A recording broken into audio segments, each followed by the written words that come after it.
தாய் தமிழ் உறவுகளுக்கு வணக்கம்.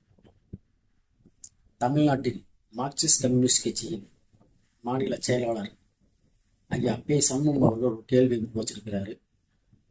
கல்லு உணவுப் பொருள் என்றால் அதை 3 வேளை உண்ண முடியுமா என்ற கேள்வி முன் வச்சிருக்கிறாரு. இட்லி, தோசை இதெல்லாம் உணவுப் பொருள் தான். அன்றாட வாழ்க்கையில 3 வேளை அதை சாப்பிட முடியுமா? உணவு என்பது வாழ்வியலில் கொண்டு அருகக்கூடிய ஒரு பொருள் என்பதன் பொருள். அது ஐயா முதல்ல விளங்கிக்கிறோம்.